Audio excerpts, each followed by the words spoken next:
Si la question du racisme aux États-Unis percute régulièrement l'actualité, la thématique est aussi largement traitée dans la littérature. Et vous avez été nombreuses et nombreux à partager avec nous vos impressions de lecture sur notre compte Instagram. Alors merci, on va partager bien sûr cette liste avec vous lors de nos échanges. Book Club Culture. Et C'est un roman sur la...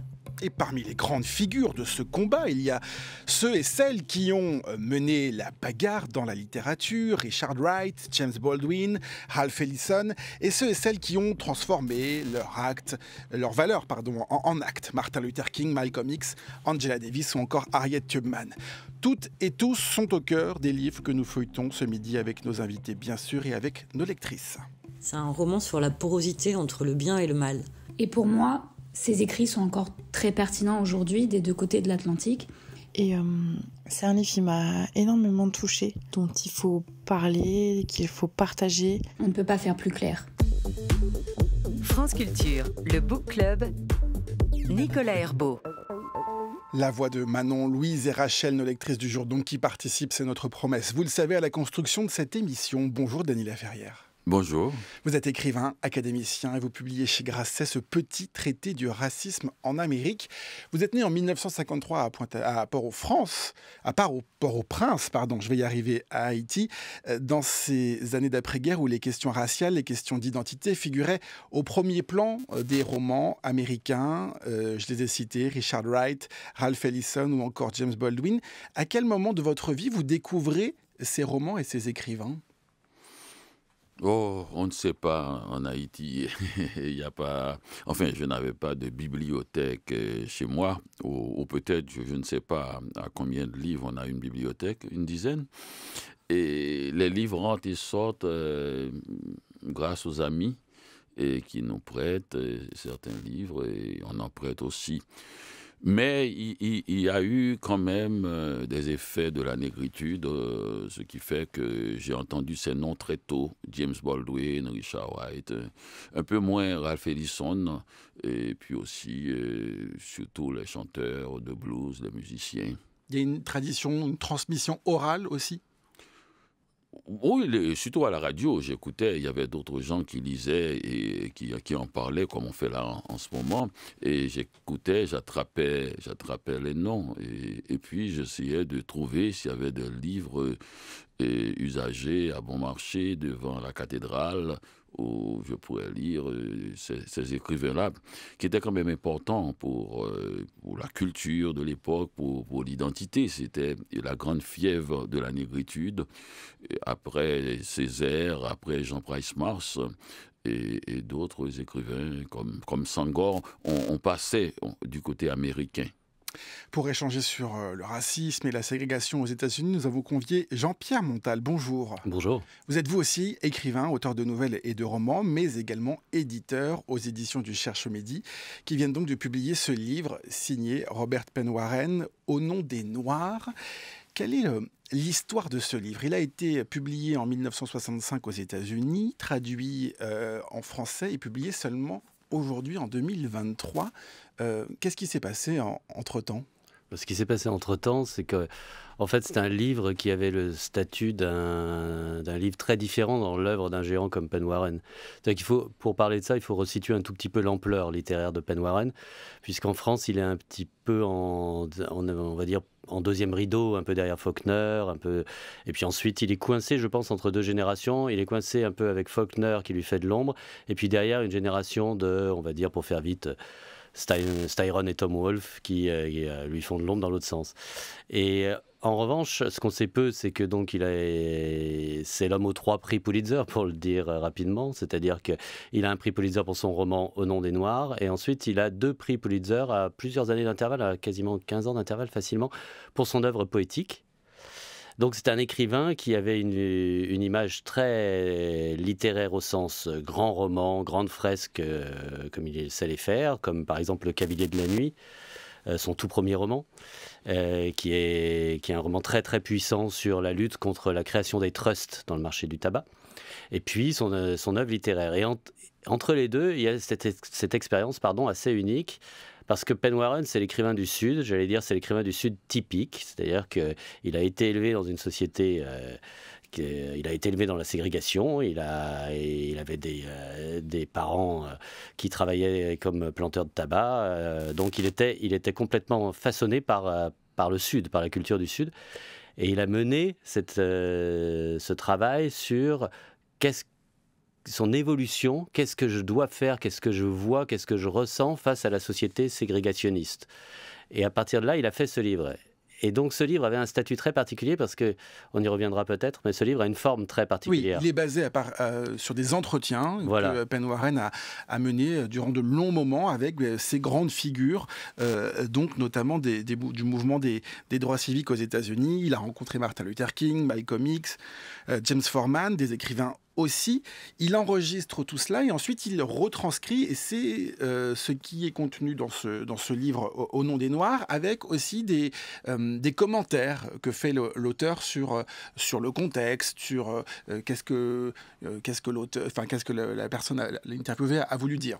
Il utilise aussi son côté écrivain parce que il décrit les lieux, il décrit attentivement chaque personne qu'il rencontre, et le corps, la couleur de la peau, la douceur de la peau, le regard, et l'espace dans lequel se trouve cette personne, son lieu de travail.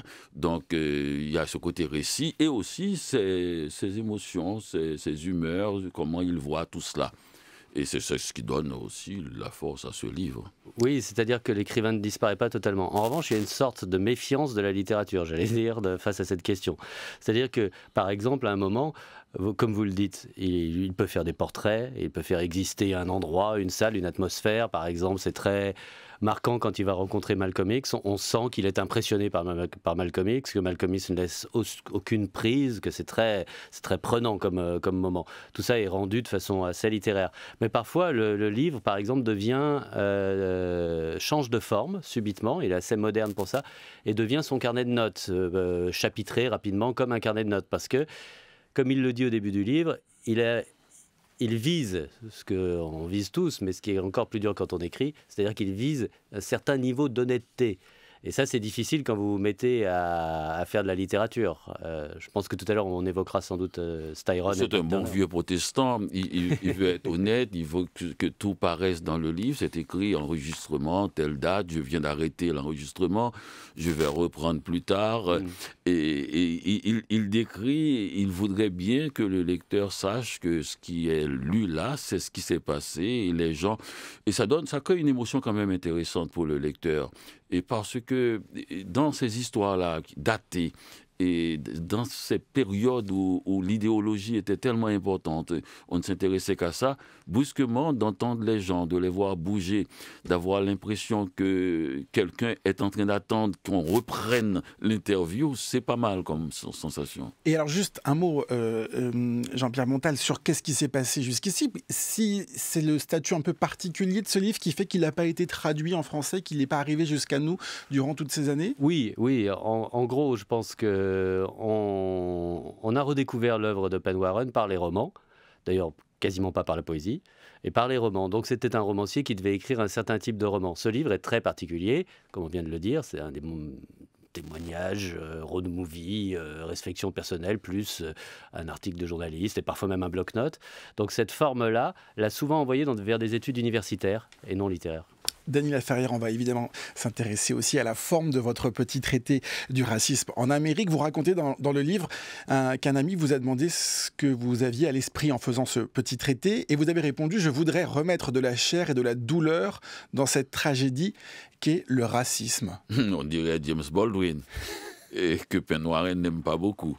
Et oui, mais j'ai essayé de faire sobre aussi, que ce soit par la forme.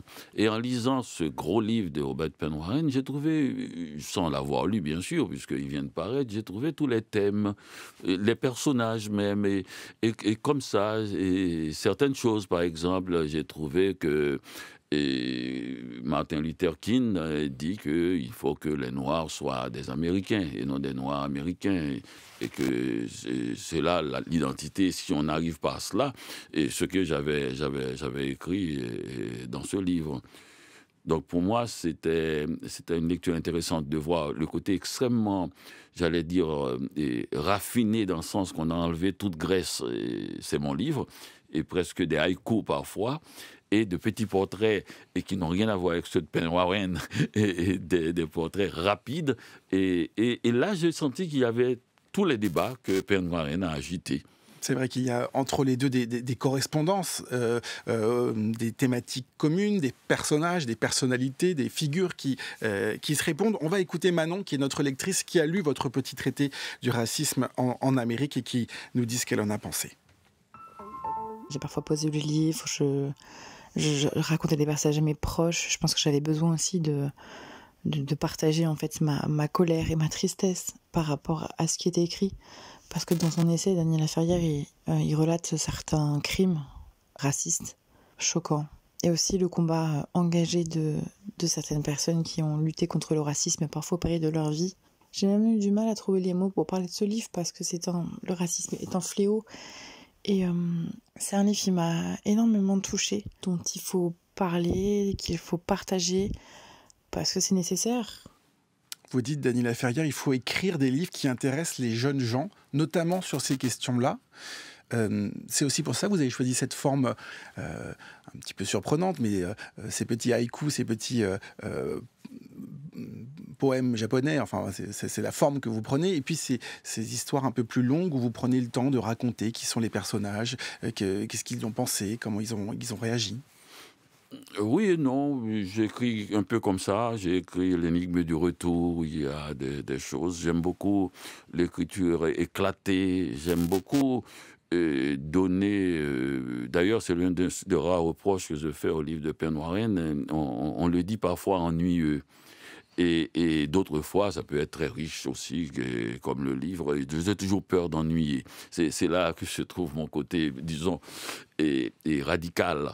Mais en même temps, ces petits textes, il faut aussi qu'ils soient à la fois resserrés, un résumé, mais à l'intérieur, une sorte de nonchalance pour que ce ne soit pas des formules. Et c'est pas envoyé comme cela. Et j'ai bien travaillé. C'est comme si j'avais des réflexions et que je donnais un peu la conclusion de ces réflexions, faisant confiance au lecteur qu'il va ressentir l'émotion. C'est l'émotion qui m'intéresse. Et les gens qui viennent de parler tout à l'heure, précisément, et ont ressenti cela, c'est l'émotion, mais par la littérature. Et contrairement à l'exposition des drames racistes, ce qui m'intéresse, c'était comment écrire ça. Parce qu'il y a beaucoup de livres sur le racisme. C'est comment écrire ça. Mais la même chose pour les livres de Pen Warren, c'est la forme d'abord qui nous impressionne. Et cet homme qui circule pour aller demander des comptes, non, pour aller demander des explications à tous les gens qui étaient les acteurs d'une situation, disons, actuelle. Je sais qu'il y a un écrivain qui vous intéresse tous les deux particulièrement. On a déjà cité son nom, c'est James Baldwin. Il a souvent été qualifié de voix, la voix d'une génération, la voix d'une révolution, la voix d'une époque, la voix d'une conscience, la voix de Nouveau Noir, la voix de ceci, la voix de cela, écrit Pen Warren. Personne ne l'a décrit par la chose qu'il soit réellement, spécifiquement et strictement la voix de lui-même. Alors, qui se lance dans... Ah bon, non, j'étais pas d'accord avec Pen Warren là-dessus, parce que être la voix, c'est soi-même, c'est pas soi-même qui l'a dit. Et que Baldwin, par son effervescence, sa ferveur, son ardeur, et aussi son intelligence excessivement aiguë, sa façon qu'il a de prendre à contre-pied les idées reçues, et sa précision dans les détails, et bon, c'est son côté prêcheur. Il fut un jeune pasteur, et qu'il ait pu impressionner l'Amérique et attirer les médias, et je comprends bien. Mais ce n'est pas lui qui a défini qu'il était la voix d'eux. Et c'est les gens qui ont voulu l'entendre. Et je ne vois pas... Tout le monde est la voix de soi-même. sur James Baldwin de Jean-Pierre Montal. C'est un immense écrivain, évidemment. Là, j'enfonce une porte ouverte avec vigueur. Mais pour revenir à Pen Warren face à James Baldwin, c'est vrai que la rencontre ne prend pas. Il y a quelque chose de très marquant dans le livre. Et c'est aussi un des intérêts de ce livre, puisque, comme vous le disiez, Pen Warren va à la rencontre de tout le monde. Donc on voit déjà une diversité de pensées. On voit des gens qui abordent la question de cette question-là des droits civiques, cette question du militantisme et du mode d'action. Ils l'abordent de façon très, très différente. Et des gens qui développent des pensées très différentes autour de ça. Et puis, il y a des moments, forcément, les rencontres ne sont pas toutes équivalentes. Alors bon, j'ajoute un tout petit point comme ça. Vous l'avez dit, je suis éditeur. Alors, j'ai pu constater, et là c'est un peu d'expérience vécue, c'est que les rencontres entre écrivains ne donnent pas de miracle en règle générale. Mais bon, voilà. Ça marche souvent bien dans le book club. C'est vrai. Bon, il se méfie de Alors justement, Baldwin. pourquoi? Qu'est-ce qui explique que ça ne prenne pas ce rendez-vous? Mais Baldwin, c'est tout ce que n'est pas Pen Warren. Il est extravagant, il est flamboyant, peut-être même qu'il est homosexuel aussi. C'est peut-être une des raisons. Il est lyrique. Il est très lyrique même, et puis en plus, je ne sais pas, Pen Warren peut donner l'impression d'un homme qui reste chez lui, qui n'essaie pas de se montrer, mais on ne sait jamais. Peut-être qu'il est un peu énervé par le fait de voir Baldwin partout et qu'il n'y est pas lui. Oui, c'est un peu ce que je voulais dire de la jalousie possible entre écrivains. Ensuite, Pen Warren, c'est aussi un homme, parce qu'il ne faut pas... Alors c'est vraiment on peut le dire, une sorte de statue du Sud, un petit peu, du Sud des États-Unis. Mais c'est aussi un homme qui a énormément voyagé, qui a énormément évolué. Il a vécu en Italie, il a vécu en France, il a vécu en Angleterre très longtemps où il enseignait. Donc, il a une certaine vision assez panoramique, je dirais, des lettres. C'est pas uniquement un homme du Sud qui débarque et qui réclame des comptes à Baldwin. Mais c'est vrai que la rencontre ne prend pas. Je trouve ça assez passionnant, finalement. Ça me rappelle toujours, vous savez, cette anecdote, on dit quand... je crois que c'est Proust, Joyce et je ne sais plus qui, un troisième qui se sont retrouvés pour un dîner au Ritz et ils ont parlé de la météo.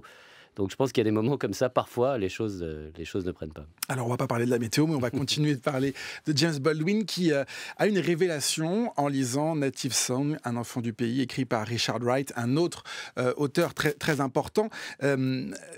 Pourquoi est-ce qu'il est complètement admiratif de cet auteur?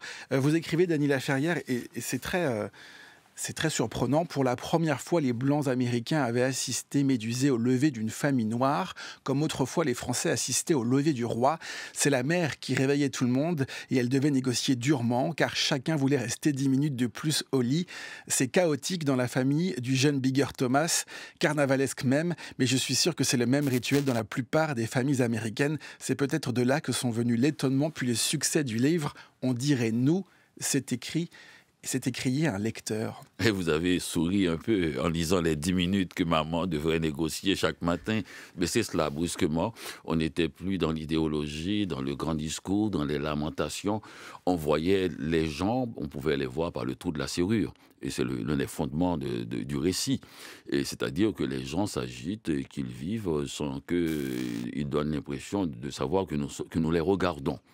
Et les gens étaient étonnés de voir que ça se passe et comme chez eux. Et l'écriture de Richard Wright, tranquille, il sait raconter une histoire, il y va et tranquillement, il a des mots, et son style est très charnu, on a envie de manger ces mots et on est dans une ambiance et très, très, très naturelle et c'était nouveau et voilà.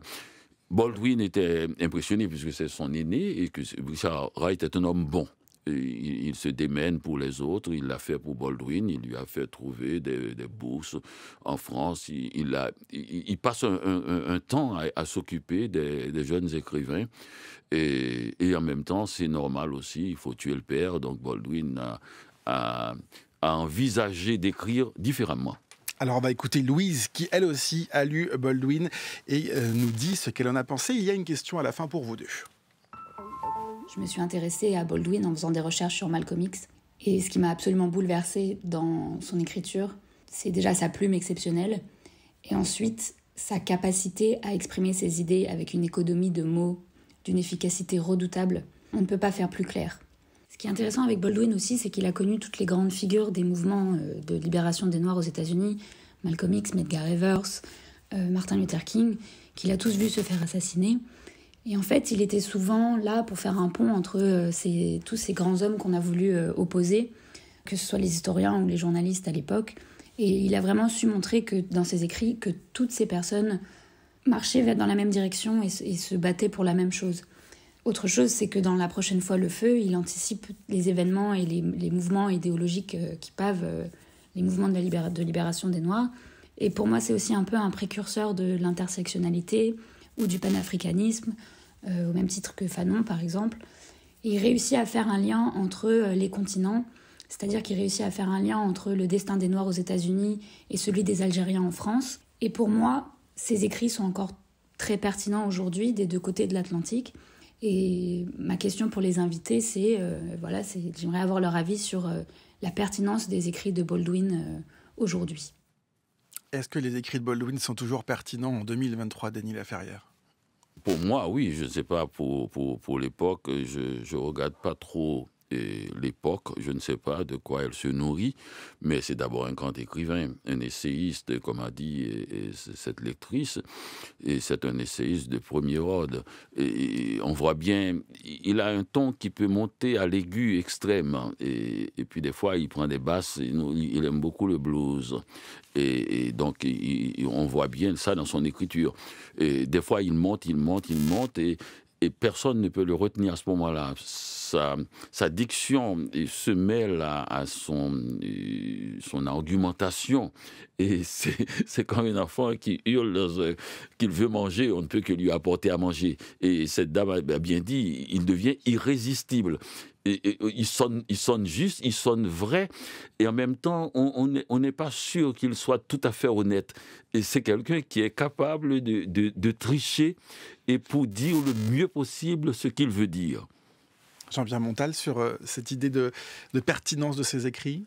Oui, moi je pense qu'il c'est un des écrivains sur cette question-là les plus pertinents. Sincèrement, je pense que ce qui fait cette force toujours sensible, je pense que c'est une question de style, parce que moi je trouve qu'il y a, la dame le disait très bien, il y a un mélange pour moi presque idéal de clarté et de lyrisme. Parfois les écrivains lyriques sont trop lyriques, et on perd un peu de vue ce qu'ils ont envie de dire, et puis l'inverse peut être vrai, les écrivains trop clairs manquent un peu de souffle, alors que là on a une sorte de juste équilibre, et d'ailleurs je suis entièrement d'accord avec Denis Laferrière, je pense qu'il y a, derrière tout ça il y a un secret qui est essentiellement musical, vraiment.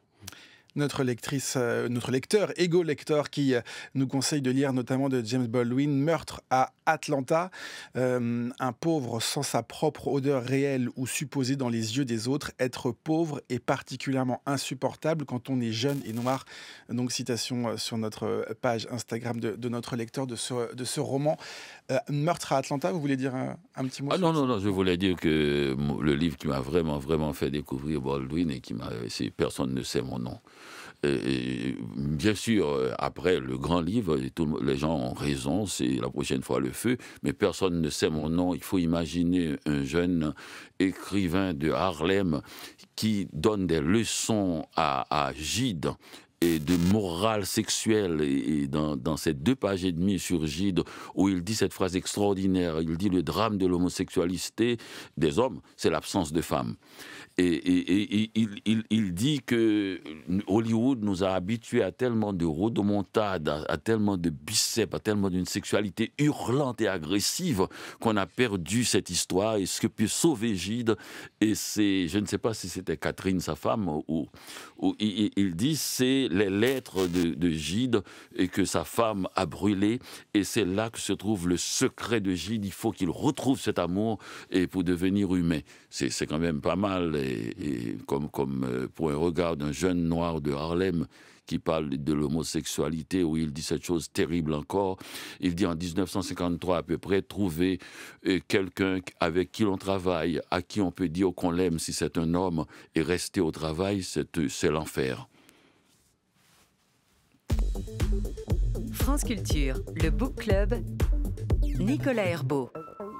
Et nous continuons cet échange dans le Book Club avec Dany Laferrière de l'Académie française pour son petit traité du racisme en Amérique. Et nous recevons également l'éditeur de Robert Penn Warren, Au nom des Noirs, États-Unis 1964, au cœur du mouvement pour les droits civiques, Jean-Pierre Montal, qui est donc l'éditeur au Cherche Midi. Il y a un autre auteur dont on parle dans ces deux ouvrages, c'est Ralph Ellison, qui a publié Invisible Man, l'homme invisible, si on peut dire. C'est son unique roman qui avait été d'ailleurs récompensé. Le narrateur-auteur de ce roman est un homme noir à la dérive, en rupture avec le monde. Il est révolté contre les masques de la société que la société entend lui imposer. Et il y a, vous dites, Dany Laferrière, dans votre petit traité, suite aux nombreux assassinats des dernières décennies, on peut affirmer que le cri de l'homme invisible reste encore inaudible. Oui. Qu'est-ce que ça veut dire ? C'est très fort, cette phrase est très forte. Ben, on a cette impression, on dirait que ça se multiplie et depuis ces dernières années, surtout avec Trump, d'abord avec Obama, puisque les racistes se sont dit, ils ont mis un noir au pouvoir pour nous intimider, on va leur montrer que ça ne nous intimide pas, on va continuer à tuer. Et ils sont descendus dans les rues américaines et ils ont tué autant que possible. Ensuite, Trump est arrivé à, comme on dit ces jours-ci, décomplexer le racisme. Et nous savons très bien qu'il faut un détonateur, quelqu'un qui signale les choses. Et quand les policiers sont dans la rue et qu'ils sont sûrs du chef, le chef est beaucoup plus grossier que nous, beaucoup plus vulgaire, beaucoup plus direct. Et dans son racisme, on est protégé, quoi. On peut y aller, chef. Donc voilà, et on ne comprend pas pourquoi cette escalade de violence aux États-Unis. Et malgré tout, j'arrive pas à comprendre. Ça, c'est évidemment pour la situation aujourd'hui. Robert Penn Warren parle lui aussi de cet écrivain Ralph Ellison et de son livre. Il dit même qu'il s'intitule « Homme invisible, pour qui chantes-tu ?» et que c'est désormais un classique de notre époque. Là, il parle évidemment dans les années 60. Il a rencontré aussi Ralph Ellison, Robert Penn Warren, Jean-Pierre Montal. Oui, tout à fait. C'est un des passages... un des passages les plus prenants, je trouve, du livre, parce qu'on sent une forme de... On sent en fait véritablement deux mondes qui vont dialoguer, et on sent, je trouve... Je sais qu'on en a parlé tout à l'heure avec Dany Laferrière, peut-être qu'on n'a pas tout à fait raccord sur ce point-là, mais moi je trouve qu'on sent deux hommes d'extrêmement bonne volonté qui vont, chacun venant de cultures et d'environnements très différents, et qui vont te parler de sujets très très très sensibles, avec un degré de respect et de raffinement très, très impressionnant. Ça fait partie des pages qui, moi, je trouve les plus marquantes. Et puis, c'est vrai que Penn Warren ne cache pas son admiration pour l'écrivain. Ça contredit un peu ce que je disais tout à l'heure sur les rencontres entre écrivains. En tout cas, là, cette fois, elle fonctionne. Non, c'est vrai, tout à fait. C'est le passage le plus intéressant du livre, peut-être l'un des plus fabuleuses rencontres de ce livre. J'avais senti que Penn Warren, à un moment donné, dans la chaleur de cette amitié naissante, et avait presque placé la situation du blanc du Sud à côté de la situation du noir du Sud. Et qu'à un moment donné même, c'était comme si la situation du noir du Sud faisait partie de l'identité du blanc. Et qu'il ne fallait pas trop bousculer cette identité, argument que Faulkner avait lancé et qui avait, disons, énervé Baldwin. Et quand il a dit, moi, s'il continue à déranger la psychologie du blanc du Sud, je sortirai dans la rue avec un fusil. Et Faulkner, bon, c'est un fermier, il est proche de son fusil, il ne l'aurait pas fait. Et donc, il l'a dit. Et il y a un mot dans ce livre qui m'intéresse, qui est le fondement de ce livre de Robert Penn Warren, c'est le mot « attendre ». Et Faulkner l'avait prononcé aussi. C'est-à-dire, il y a un groupe qui dit « il ne faut pas aller trop vite et ça va déranger tout notre système ». Et c'est aussi le fondement de la conversation avec Ellison. Et un autre groupe qui dit « ce que vous voyez là, c'est un peu la crête. Nous avons attendu des siècles ce moment-là. Ce n'est pas un moment, c'est la pointe. » Ce moment-là, pour aller dans le fond, ce moment-là, c'est ce moment où on réclame l'égalité, où on se bat contre la ségrégation ? Oui, Jean-Pierre oui, Montal. c'est vrai que c'est exactement ça. On a un point de bascule, on a un moment de crête et il y a deux groupes qui s'observent. Et même avec toute la bonne volonté dont on vient de parler entre les deux hommes, on voit bien que ça bascule là. D'ailleurs, il y a un très beau passage dans le livre de Daniela Ferrière. Vous décrivez à un moment une photographie d'une famille. Et vous dites, ça, c'est un peu c'est une photographie, je crois, qui date des années 30. Et donc, vous dites, ben voilà, là, on regarde encore le calme avant la tempête. Et puis, il va y avoir ce basculement des années 60. Et d'ailleurs, vous dites très bien, le fils sur la photo deviendra peut-être un black muslim. Enfin, voilà, les choses vont tellement basculer avec une telle Alors que c'était dimanche après-midi, la photo a été faite où les gens, enfin, j'imagine, bien assis, les filles, les garçons, le père qui est d'une autre époque et qui regarde un horizon sans ciel, et la mère qui fait de la couture comme dans les peintures hollandaises, et tout ce monde bien calme, bien années 50 va basculer dans les années 60 dans une énergie folle. Alors évidemment, on parle des auteurs, mais on va aussi parler des militants. Et on ne peut pas passer à côté de Martin Luther King et de Malcolm X dans ces années 50-60, où il y a une question qui va diviser ce mouvement. Est-ce qu'il faut se battre pour des réformes, pour réformer les lois, ou est-ce qu'il faut renverser complètement le système? Martin Luther King, lui, prône, et c'est clair, une lutte plutôt pacifiste, tandis que Malcolm X a une option beaucoup plus violente, beaucoup plus radicale. C'est aussi cette question qui est posée dans ces entretiens et aussi dans votre livre. Oui, mais le livre de Robert Penn Warren montre de façon graphique cette situation. C'est-à-dire, même si Robert Penn Warren se méfie de Martin Luther King, et comme il peut avec raison se méfier des gens qui sont obligés de donner leur opinion sans cesse dans les médias, c'est un homme de peu de paroles et il aimerait bien parler à des gens qui n'ont pas souvent parlé. Mais quand même, il a pu avoir un contact avec Martin Luther King et il a bien entendu ce qu'il appelle l'amour de l'autre et qui est quelque chose d'extrêmement complexe. Dans le livre de Robert Penn Warren, il y a une définition de cet amour dit par quelqu'un d'autre qui est magnifique. Il dit « L'amour que je porte à l'autre et aux Blancs du Sud, esclavagistes, qu'il a été, c'est arriver à le dépouiller de tous ses privilèges jusqu'à ce qu'il devienne un être humain pour que je puisse l'aimer. » C'est une demande, et c'est la demande de l'Église, sûrement. Un riche ne pourra pas passer dans le chat d'une aiguille. C'est une difficulté à entrer là.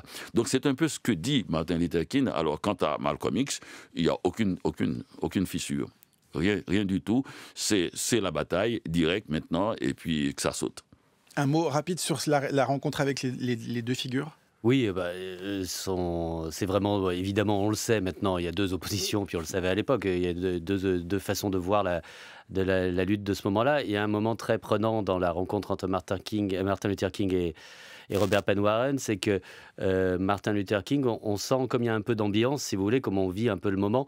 Et Penn Warren se sent obligé de dire, il est très occupé, il m'a même sacrifié sa pause déjeuner, parce qu'on voit que Martin Luther King, c'est un homme, alors ça a occupé, on s'en doutait, mais surtout sur tous les fronts, et puis alors surtout les réponses de Martin Luther King sont très très impressionnantes, parce qu'on a l'idée de la non-violence, on a l'idée de la main tendue et d'aimer son ennemi, mais c'est la façon dont il donne vie et donne chair à ces notions-là qui sont incroyables. C'est beaucoup plus profond et beaucoup plus riche qu'un simple discours de compassion. C'est très important parce que c'est enregistré. Là, on a la voix. Quelqu'un a dit dans le livre, une sorte de commissaire ou rectrice d'université, que pour la première fois, elle a entendu la voix de Martin Luther King. C'est vrai, on n'entend que les discours, les grands discours, les messages, les interviews, et on sent la voix, et c'est là qu'on découvre combien cet homme est intelligent et sensible, et puis aussi, c'est un intellectuel de haut niveau, et un sens littéraire.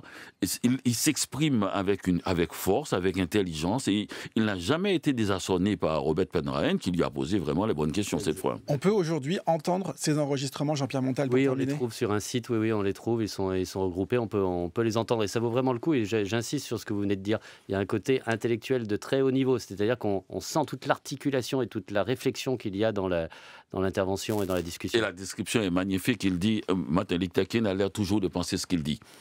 Et ça s'appelle « Au nom des Noirs, États-Unis 1964 », au cœur du mouvement pour les droits civiques, signé donc Robert Pernouaren aux éditions du Cherche Midi. Merci beaucoup Jean-Pierre Montal, éditeur, d'être venu nous en parler. Je vous remercie aussi beaucoup Dany Laferrière de l'Académie française, petit traité du racisme en Amérique qui vient de paraître aux éditions Grasset. Merci d'avoir échangé avec nous.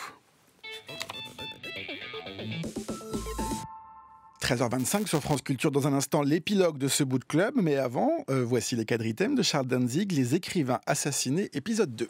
Voici un écrivain qui n'est pas du tout inconnu. Il est publié dans la bibliothèque de la Pléiade. Ou plutôt l'été, on ne l'y réimprime plus. Je me rappelle une interview du président de la Maison Gallimard disant qu'on avait eu tort de l'y mettre. Évidemment, Jules Verne rapporte davantage. Courrier a toujours fait l'objet d'une petite haine irritée. C'est qu'il ne ressemblait pas. Il ne ressemblait à rien de ce qui lui aurait permis de faire groupe, c'est-à-dire d'être protégé. Fils d'une femme de la noblesse, je parle d'un homme né en 1772, il ne prend pas le parti des nobles. Officier dans l'armée, il ne professe aucune admiration pour Napoléon. Il n'était pas entièrement écrivain non plus, puisqu'il publiait des libelles, c'est-à-dire de petits ouvrages, s'en prenant vivement à une idée ou à un fait. Étant à la fois bourru et snob, il se présentait comme, je cite, « vigneron de la Chavonnière, bûcheron de la forêt de Larçay, laboureur de la Filonnière, de la Houssière et autres lieux ». Comme son snobisme montait parfois jusqu'à l'orgueil, il se disait aussi « vil pamphlétaire ». Bref, c'est un bon cœur. Il prenait la défense des petits, et il la prenait vraiment, pas de manière abstraite. Il publiait des écrits pour les défendre quand les puissants les embêtaient. Et là encore, pas des puissants abstraits, car on risque peu de mal à dire du mal de la puissance comme idée. Non, non, en raillant de jeunes curés fanatiques qui avaient interdit à des villageois de danser le dimanche pour ne pas offenser la religion. C'est dans une réjouissante pétition pour des villageois qu'on empêche de danser, en 1822, que je vous engage à lire. En voici quelques lignes. Une autre guerre que font à nos danses de village ces jeunes séminaristes, c'est la confession. Ils confessent les filles sans qu'on y trouve à redire et ne leur donnent l'absolution qu'autant qu'elles promettent de renoncer à la danse. À quoi peu d'entre elles consentent, quelque ascendant que doivent avoir, et sur le sexe et sur leur âge, un confesseur de 25 ans. Les pénitentes aiment la danse. Le plus souvent aussi, elles aiment un danseur qui, après quelque temps de poursuite et d'amour, enfin devient un mari. Tout cela se passe publiquement. Tout cela est bien et en soi beaucoup plus décent que des conférences tête-à-tête avec ces jeunes gens vêtus de noir. Tout cela était scandaleux en période de Restauration. Si vous l'avez oublié, je vous rappellerai que la Restauration était un pétainisme. Le moralisme et le repentir étaient partout et les rois revenus étaient aidés par des congrégations quadrillant le pays avec beaucoup plus de rigueur que les préfets. Et donc, en 1825, Courrier est assassiné d'un coup de fusil. On a tenté de faire passer cela pour un crime passionnel. Ils sont aussi commodes que les accidents de chasse. Certains ont avancé que des paysans s'en étaient mêlés. Enfin, toutes les hypothèses ont été avancées pour brouiller le fait le plus probable qu'il y a eu assassinat politique. Oh, sûrement pas commandité au plus haut, mais dans les pays de police secrète, et la France en était un, les zélés devancent toujours les désirs du maître. Un coup de fusil coupa la langue. Les quadritèmes de Charles Danzig à retrouver sur franceculture.fr et sur l'appli Radio France. Pendant qu'on continue de débattre avec nos invités, je vais remercier évidemment toute l'équipe du Book Club, Oriane Delacroix, Zora Vignet, Jeanne Grappard, Didier Pinault et Alexandra Laibegovic. Thomas Beau réalise cette émission et à la prise de son ce midi, Olivier Arnay. On se retrouve quand vous le voulez sur le compte Instagram du Book Club et on conclut évidemment par l'épilogue du jour. Il enregistre tout cela et ensuite il retranscrit. C'est-à-dire qu'il vise un certain niveau d'honnêteté. Et en même temps, on n'est pas sûr qu'il soit tout à fait honnête. Et c'est quelqu'un qui est capable de tricher pour dire le mieux possible ce qu'il veut dire. Et ça, c'est difficile quand vous vous mettez à faire de la littérature. Oui, mais j'ai essayé de faire sobre